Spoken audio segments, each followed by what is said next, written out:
बिस्मिल्लाहिर्रहमानिर्रहीम। अस्सलाम वालेकुम डियर स्टूडेंट्स, मैं हूं गुलाम रसूल। हमारी आज की वीडियो है क्या एफएससी प्री मेडिकल के बाद बीएस लॉ कर सकते हैं। मीन्स हम लॉ के फील्ड में एफएससी प्री मेडिकल के बाद एडमिशन ले सकते हैं। डियर स्टूडेंट, अगर हम बीएस लॉ के एलिजिबिलिटी क्राइटेरिया की बात करें, आपका इंटरमीडिएट होना ज़रूरी है।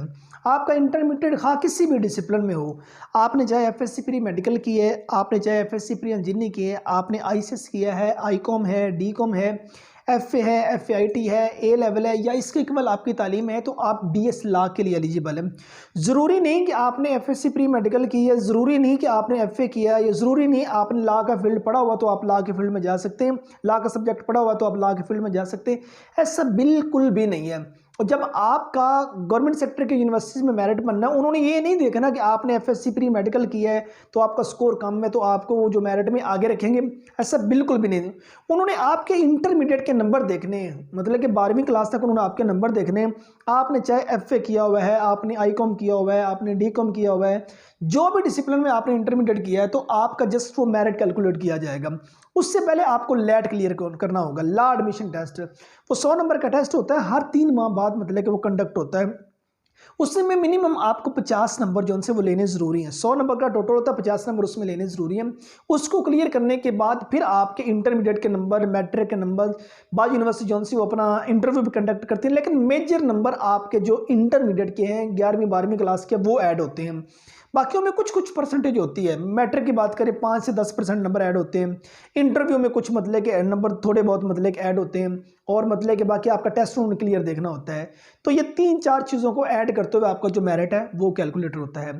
तो ये हमारी आज की वीडियो थी बीएस लॉ के बारे में।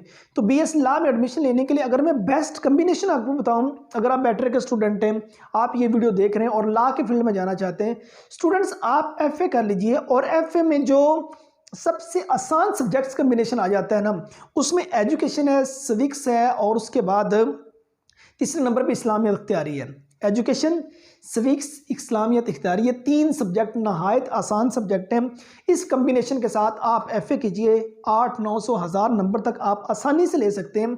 लास्ट में कुछ 3-4 माह तैयारी करके देन मतलब कि आप जिस यूनिवर्सिटी में आपका जी चाहे आप उसमें एडमिशन लेके अपना करियर सेव कर सकते हैं। ये कम्बिनेशन ज़्यादा बेहतर है। तब एफएससी मेडिकल के बाद अगर आप इस फील्ड में जाना चाहें तो देन वेल है, आप इसमें एडमिशन ले सकते हैं। आपका स्कोर अच्छा है तो आप इसमें एडमिशन लेके अपना करियर जो है वो सेव कर सकते हैं। उससे पहले आपको जो लॉ एडमिशन टेस्ट है वो आपको क्लियर करना होगा।